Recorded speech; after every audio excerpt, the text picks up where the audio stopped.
Topic है हम लोग का रिफ्रैक्शन, रिफ्रैक्शन ऑफ लाइट। लिखिए टॉपिक रिफ्रैक्शन ऑफ लाइट। हम लोग पढ़ लिए, रिफ्लेक्शन पढ़ लिए हैं, रिफ्रैक्शन है ना, रिफ्रैक्शन। हाँ जी, रिफ्रैक्शन। देखिए रिफ्रैक्शन और रिफ्लेक्शन में क्या अंतर है, हम लोग पढ़े हैं इससे पहले रिफ्लेक्शन, अगर याद हो तो। रिफ्लेक्शन, रिफ्लेक्शन मतलब होता क्या है कि अगर कोई मिरर है ना, कोई पॉलिश मिरर है आपके पास, तो कोई रे आया और यहाँ पे हिट करके वापस लौट आता है, इसको बोलते हैं रिफ्लेक्शन, है ना। और हम लोग आज पढ़ेंगे रिफ्रैक्शन। रिफ्रैक्शन, अब समझिए कि रिफ्लेक्शन क्या होता है। देखिए रिफ्रैक्शन के लिए सबसे इंपॉर्टेंट पॉइंट है दो मीडियम, टू मीडियम। ये देखिए ये एक आपका लाइन है, ये आपका लाइन है, इसका नामिंग आप कर सकते हैं एक्स और एक्स डैश, आपका मन से कुछ भी नेमिंग कर सकते हैं आप। ये एक्स और एक्स डैश क्या है, एक लाइन है जो क्या कर रहा है, दो पार्ट को, ये दो पार्ट है, दो पार्ट डिवाइड कर रहा है, एक पार्ट ऊपर है और एक पार्ट नीचे है, ठीक है। और हम मान लेते हैं कि नीचे वाला पार्ट में वाटर है, क्या है, वाटर है। और हम मान लेते हैं कि ये क्या है, वाटर है नीचे वाला पार्ट में, और नीचे वाला पार्ट में क्या है, एयर। एयर समझते हैं आप लोग, हवा जो आप सांस ले रहे हैं आप, इसको बोलिए एक्स एक्सिस, इसको बोलिए वाई एक्सिस, ठीक है। ध्यान दीजिएगा, इसको बोलते हैं एक प्लेन जो क्या कर रहा है, एक पूरा पार्ट को दो भाग में डिवाइड कर रहा है। ये प्लेन जो है ना, प्लेन एक्स एक्सिस जो है, इस पूरा पार्ट को दो भाग में डिवाइड कर रहा है। एक पार्ट नीचे वाला पार्ट है वाटर और ऊपर वाला पार्ट है एयर, ठीक। उस तरह ये आपका वाई एक्सिस है, वाई एक्सिस को बोलते हैं नॉर्मल, इसको बोलते हैं normal line, normal line. Math की दुनिया में बोलते हैं वाई एक्सिस, हमारे दुनिया में आज पढ़ रहे हैं बोले नॉर्मल लाइन, नॉर्मल लाइन। और आपको बचपन सिखाया गया होगा कि नॉर्मल मतलब क्या होता है, एक दूसरे में परपेंडिकुलर, ठीक है ना।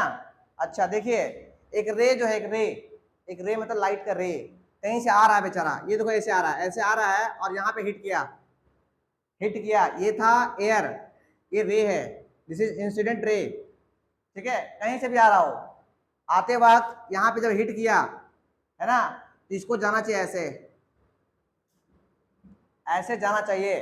बट नीचे वाटर है ना, नीचे वाटर है, तो आपको पता होना चाहिए कि एयर और वाटर में कौन डेंसर है।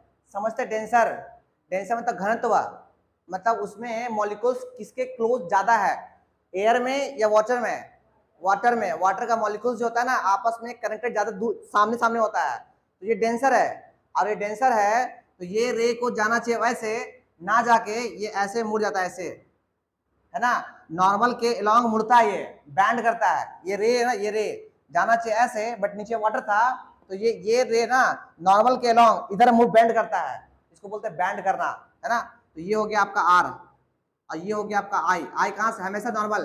देखिए जो भी एंगल बनेगा, आई और आर जो बनेगा हमेशा किससे बनेगा, नॉर्मल से।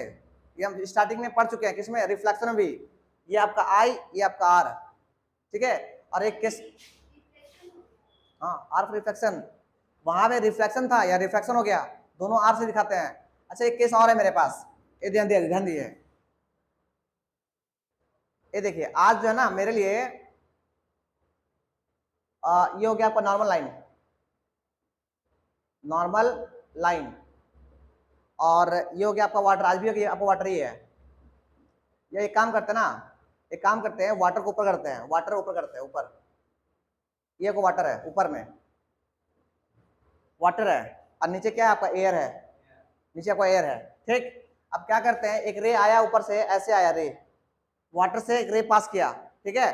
अब जैसे यहाँ आया तो आप देखा ये डेंसर से आ रहा था, डेंसर था उसका मीडियम, डेंसर से अगर रेयर में आया तो इसको आना चाहिए ऐसे, एक्चुअल में ऐसे आना चाहिए था, बट ये ऐसे ना आके इसको रेयर मिल गया, रेयर हल्का मिल गया, हल्का एरिया, तो ये नॉर्मल से दूर जाएगा, नॉर्मल से, ये नॉर्मल नॉर्मल है ना, इससे दूर जाएगा। उसमें क्या था, नॉर्मल के क्लोज आ रहा था। अगर डेंसर हुआ, अगर डेंसर हुआ तो नॉर्मल, ये नॉर्मल है आपका, ये नॉर्मल है, नॉर्मल के क्लोज आएगा, ऐसे आएगा। और अगर अगर डेंसर क्या हुआ, क्या हुआ ये वाला, अरे एयर मतलब क्या, रेयर, अगर रेयर हुआ तो ये भागेगा, नॉर्मल से बियॉन्ड भागेगा, तो ये क्या हो गया, यहाँ से क्या हो गया आर, और यहाँ से क्या हो गया आई, बुझाया? जल्द से कॉपी कर लीजिए, फिर लिखवाते हैं अभी हमें। ठीक है, देखिए द फिनोमिनन, देखिए the phenomenon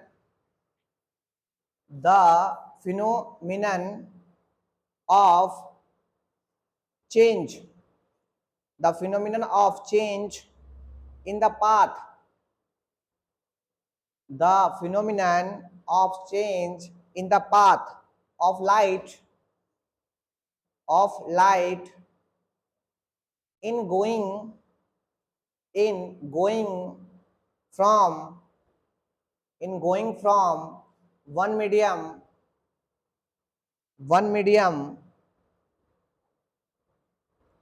to another medium is called refraction of light, आपसे को पूछेगा व्हाट इज रिफ्रैक्शन, यही डिफिनेशन को चिपका दीजिएगा, है ना, फुल स्टॉप दीजिए, आगे लिखिए या नेक्स्ट पॉइंट लिखिए। thus refraction of light is the phenomenon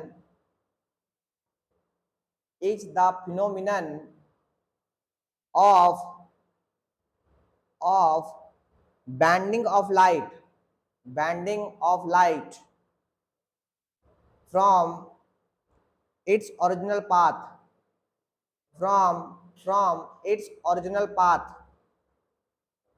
on entering original path,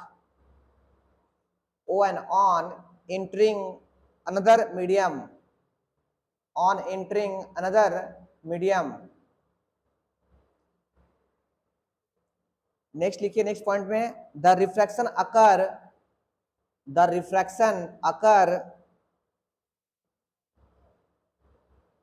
right, RIGHT, right at the boundary of the two medium,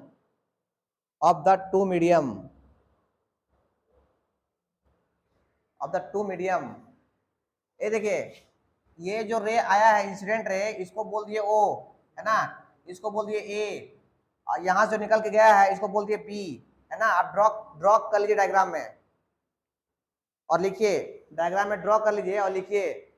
देखिए ये रे ऐसे आया और ये रे ऐसे जा रहा है, ये भी ड्रॉ कर लीजिएगा, किधर से आ रहा है किधर जा रहा है। आगे लिखिए, नेक्स्ट पॉइंट में लिखिए AO लिखना आता है आपको, ऐसे A और O, AO is called incident ray, ठीक है निशांत, आपको भी हड़बड़ी है क्या जी? आपको भी हड़बड़ी है क्या? सिलेबस का खत्म कर देंगे, खत्म कर दे क्या 2 महीना में? हाँ नहीं, सब उसको सुन लेंगे हम, समझ में आएगा नहीं आएगा तो कर देंगे हम। नहीं वो बोल रहे नहीं, खत्म कर 2 महीना में। हाँ अलग पढ़, जिसको 2 महीना खत्म करना है वो लगा चाहिए, और जिसको दिसंबर तक पढ़ना है उसको लगा चाहिए, है ना। हम 2 महीना रिस्क लेंगे, समझ में आ रहा नहीं आ रहा है, अपना एंगल से पढ़ाएंगे फटाफट, एक दिन में 1 चैप्टर, 15 दिन में 5 चैप्टर, बतलाना ही ना है कि भैया ये होता है, और क्या लिखवाएंगे थोड़ी उसमें हम। तुलसी क्या बोलती हो, ठीक है ना, बोलता है ठीक है ना। चलिए आ जाइए, नेक्स्ट पॉइंट लिखिए, OB इज कॉल्ड रिफ्रैक्टेड रे। ये रिफ्रैक्टेड रे है जी, नॉट रिफ्लेक्टेड, रिफ्रैक्टेड रे है, रिफ्रैक्टेड, दिस इज रिफ्रैक्टेड रे। ये देखिए OB रिफ्रैक्टेड रे और AO इंसिडेंट रे, ठीक है ईमान दीदी, तुम्हें क्या ईमान दीदी। नेक्स्ट लिखो, नेक्स्ट पॉइंट लिखो, O is the point of incident, जहां पे इंसिडेंट हो रहा है उस पॉइंट को O बोले हैं, कॉमा एट विच रिफ्रैक्शन अकर, जहां पे रिफ्रैक्शन अकर हो रहा है, एट विच रिफ्रैक्शन अकर, ये देखिए इसका नेमिंग कर दीजिए, नॉर्मल को इसको बोलिए N, ध्यान दीजिए, ये हो गया N, ये हो गया O, ध्यान दीजिए प्लीज, ये हो गया N, ये हो गया O, इसको बोल दिया N dash, NO and S, लिखिए नेक्स्ट पॉइंट लिखिए NO and S, NO ऐसे ऐसे ऐसे NO and S, NO and S is normal to the plane surface, to the plane surface x dash, to the plane surface x dash। ये देखिए ये normal है किस पे, x dash पे। आगे लिखिए सेपरेटिंग द, इसी में separating the two medium, separating the two medium. Next point लिखिए the angle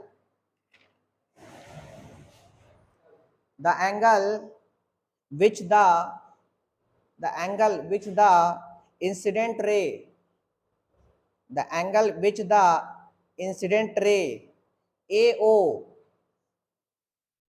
makes with normal NO and S, NO and S is the angle of incident, is the angle of incidence, comma represented by small I, small I. ये देखिए incident angle को दिखा रहे हैं small I से, ठीक है। आगे लिखिए नेक्स्ट पॉइंट में लिखिए क्या, नेक्स्ट पॉइंट लिखिए the angle which the reflected ray, the angle which the reflected ray OB makes with the normal OB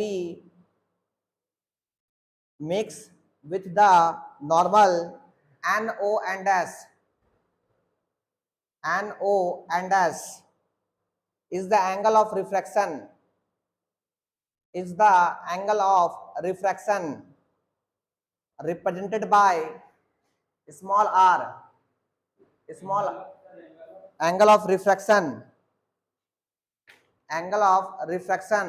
और represented by small r, ठीक है। Next point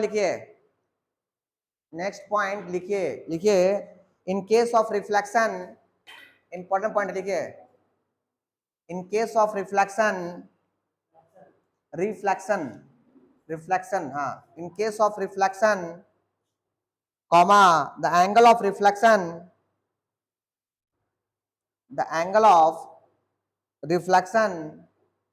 is always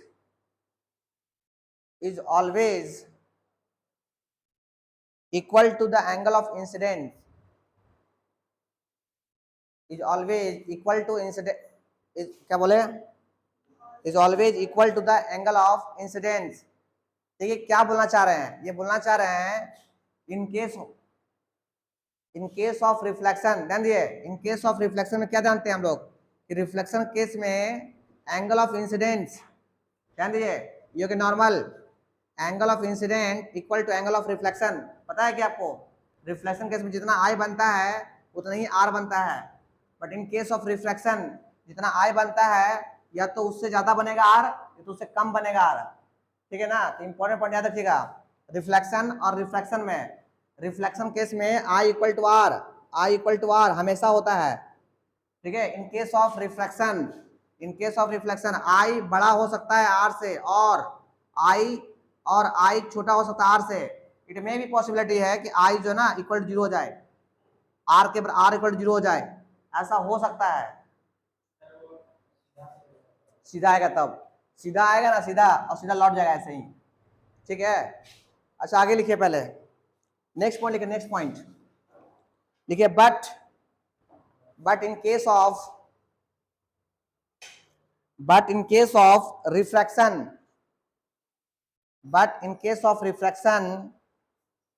angle of refraction R is never equal is never equal to the angle of incidence, कभी भी बराबर नहीं होता है ना, कभी भी बराबर नहीं होता। Angle of refraction never equal to angle of, क्या चीज, angle of incident never equal to angle of refraction. Next point लिखिए, वन में बी, नेक्स्ट लिख रहे हैं one O N E, one may be smaller, one may be smaller than the other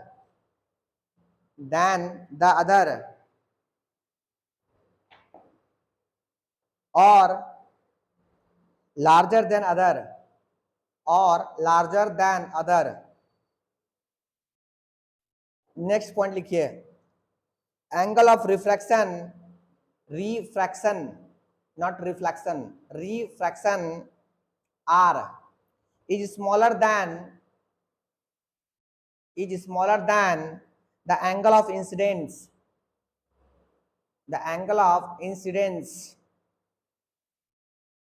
indicating that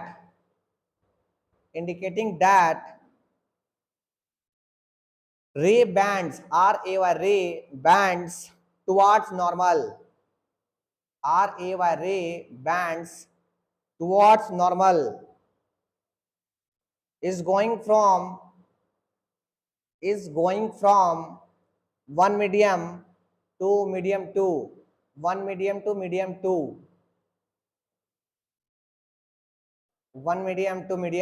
2, ठीक है। यही कहानी है आपका रिफ्रैक्शन का। अगर रेयर से डेंसर की ओर गया तो बैंड करेगा, है ना, और डेंसर से रेयर की ओर गयागा तो क्या करेगा, एक्सपैंड करेगा, दूर जाएगा, नॉर्मल से दूर जाएगा, ठीक है। देखिए ये हो गया रेयर मीडियम, है ना, जिसको बोलते हैं हल्का मीडियम, और हल्का से भारी में आएगा ना तो जो रे आपका आ रहा था वो बैंड कर जाएगा नॉर्मल की ओर, समझ गया ना। इसका उल्टा ये हो गया denser medium, water medium denser medium है। सबसे हल्का मीडियम कौन है, एयर ही है हमारा, और उससे हल्का कौन है, वैक्यूम, उससे भी हल्का वैक्यूम है। पर हम लोग पढ़ेंगे वाटर और एयर के बारे में। ये वाटर है, डेंसर है, और इसमें आया तो ये रेयर मीडियम है, तो नॉर्मल से जो रे है ना वो बैंड दूर जाएगा, एक्सपैंड कर जाएगा। ये हम लोग का है रिफ्रैक्शन, ठीक है। अच्छा आगे पढ़ते हैं, नेक्स्ट पॉइंट लिखिए, अब क्यों होता है रिफ्रैक्शन, लिखिए काउजेज ऑफ रिफ्रैक्शन, रिफ्रैक्शन क्यों होता है, causes of refraction,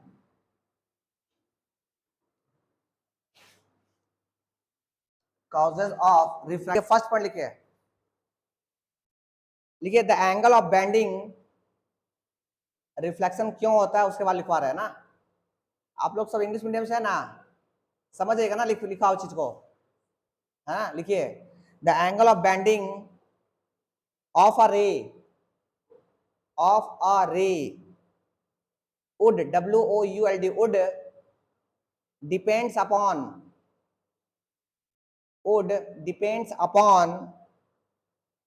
difference in speed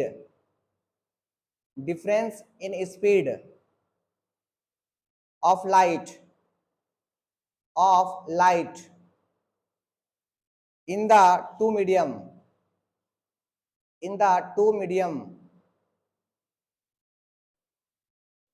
next point लिखिए, large the difference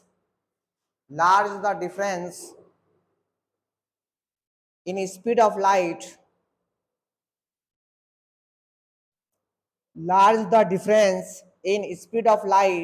comma, greater will be angle of bending,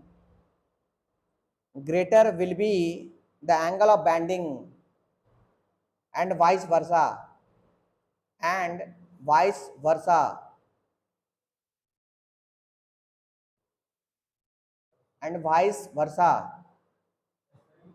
हाँ, VIC वाइस डैश दिए, वर्सा VERSA वर्सा।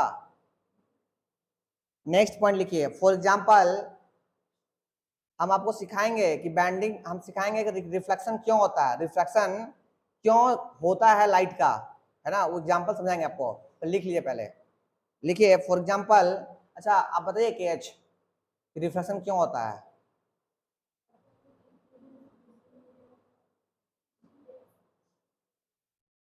रिफ्रैक्शन रूल है।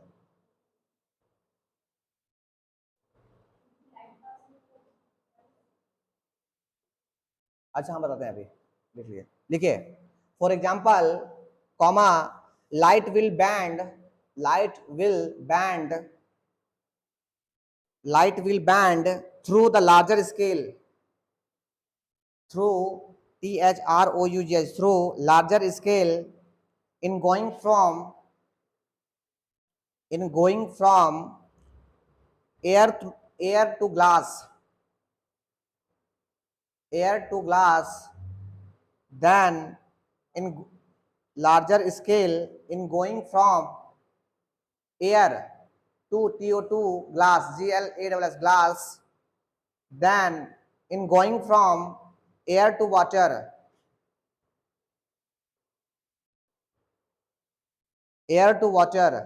नेक्स्ट लिखिए this is because, next point में, this is because speed of light in air, speed of light in air 3 into 10⁸ metre per second,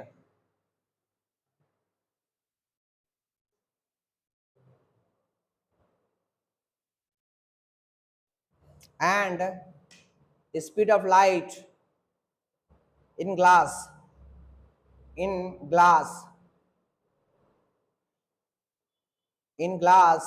is 2 into, glass में speed का light जो है 2 into 10⁸ metre per second है। कम से कम ये दोनों याद कर लीजिएगा, ठीक है, ये दो चीज, लाइट का स्पीड जो है एयर में ये है, एयर में ये स्पीड है लाइट का, है ना, और ये स्पीड किसमें है, कोई भी नॉर्मल ग्लास में स्पीड है इसका, कोई भी ग्लास में जहां लाइट पास करता हो, ठीक है। लास्ट लिखिए वेयर एज, इसी में लिखिए whereas speed of light in water, water में जो स्पीड है वो इतना है 2.25 इंटू 10⁸ मीटर पर सेकेंड।